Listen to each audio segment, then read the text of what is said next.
Hello and welcome to The Canadian Wants to Know. My name is George. Today I'm in a very fancy office here in the city of Freiburg, where I live.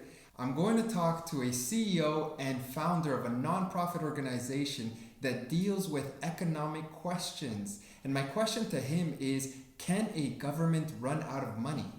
A lot of people are afraid right now because they see that governments are spending lots and lots of money in order to deal with the corona crisis.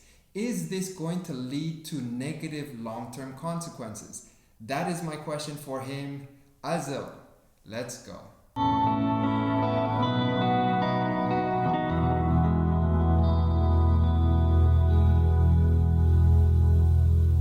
So I'm here with Heinrich Röder. He is the CEO of a wind energy company and also the founder of a non-profit called Freiburger Diskurse. It is a non-profit that deals with important economic questions. And I've got some questions about economics for him today. Primarily, I want to understand whether a government can run out of money. So before we go to that question, let's start with the basics. What is money? Yes, it's an interesting question, and I think that you can find a lot of answers, but I think the simplest answer is it's just a system of rules. And we have to differentiate between the money you can get from your bank. For example, when you want to buy a new car, then you go to your bank and say, I need a loan, and the bank says, okay, I believe in you, I give you the money, you can find it on your account. We don't talk about this money today, we talk about the state. And the state has also a bank, it's a central bank. And the central bank gives the state the money. The central bank can just put it in the computer and you can say to the state, look at your account, you can find money there. And the government or the central bank of the government can create as much money as it wants. For example, there was a famous site of Draghi. He said during the Euro crisis, the ECB will do everything to rescue the euro, and believe me, it's enough. That just means I can create as much money as I want, as it is necessary. Okay, so if the state can create as much money as it wants, why would I accept these pieces of paper? Like, what is the benefit for me? Yes, the point is to make it clear with a simple example. The state, you are a construction company, and the state comes to you and say, hey, I would like to have a street, please build a street for me. And you say, and the state say, okay, you build the street and you will get these pieces of paper, and please accept these pieces of paper. And then you would say, hey, I built a street for you and you give me a piece of paper, that's all, that's not interesting for me. But the state then says to you, hey, in 2 months you have to pay taxes, and for these taxes you need these pieces of paper. So for you it's necessary to have these pieces of paper, because if you're not able to pay your taxes, then you have to go to prison. So build the street, you get these pieces of paper, and you will see you can pay your taxes with these pieces of paper, and then you can negotiate with others. You will see all the others will accept these pieces of paper. When you go to the baker says, oh, thank you very much for these pieces of paper, because I have to pay taxes. This is a very interesting way to look at money that I hadn't thought about before. So the government doesn't need my money so it can finance itself. It uses money so that it can get my productivity. Yes. Yes, it sounds a little bit crazy because everybody believes the state needs taxes, but that's wrong. Because the state only accepts the money it has created, and created by the central bank.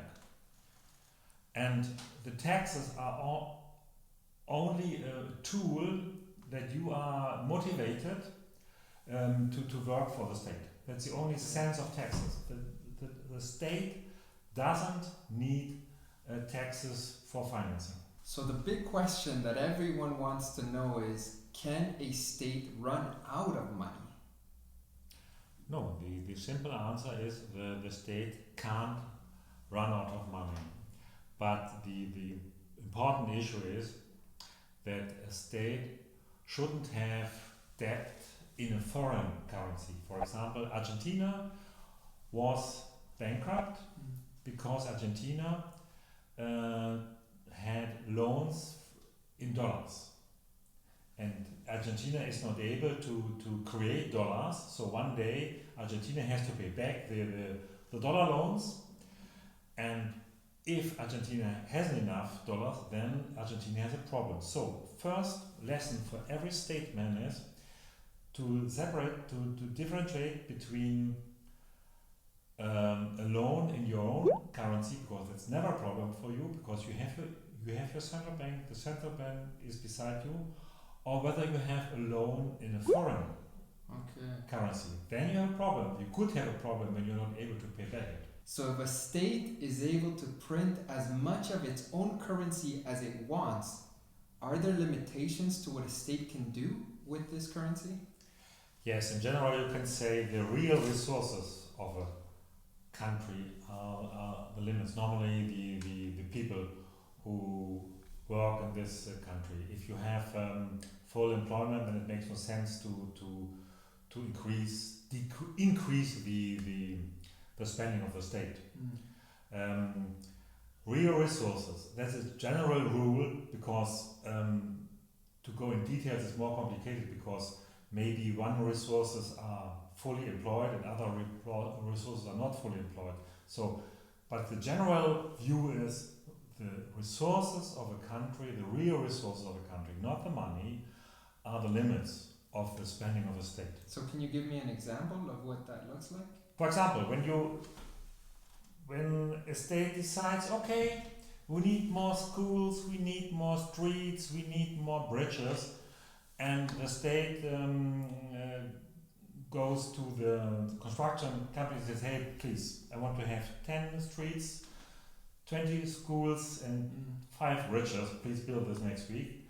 And the construction firm said, oh, great, because we have a lot of assignments, and now we have additional assignments, we can increase our rates. We can earn a lot of money.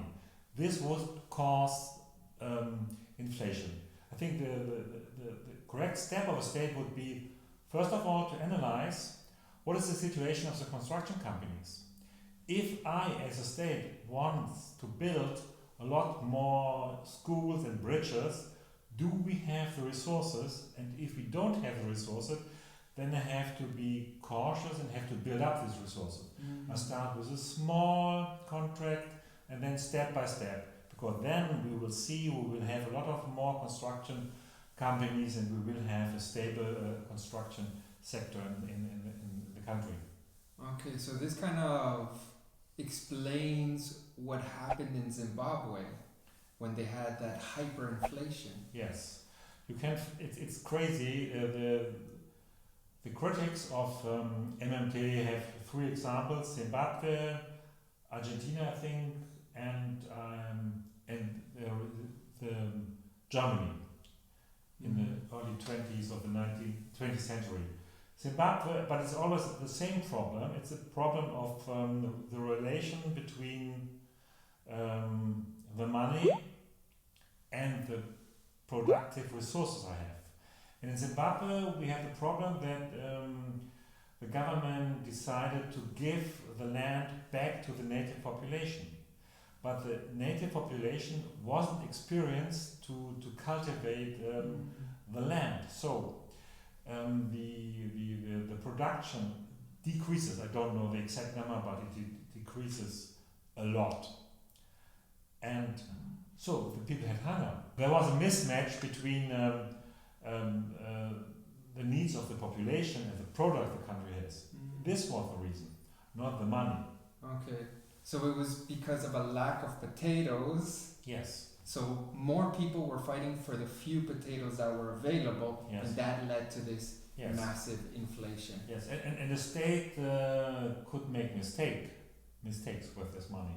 For example, when you have no bread in a country, The example is we have no bakeries. It's not normally the case, but to make it clear, we have no bakeries, and the state decides, oh, my population is hungry, we have no bread. I give them money that they can buy bread. But that makes no sense, we have no bakeries. So the state has to analyze, why don't we have bakeries? And his task is, if the market is not able to create bakeries, to help that bakeries can emerge. And if not, the state has to bake the bread. Why not?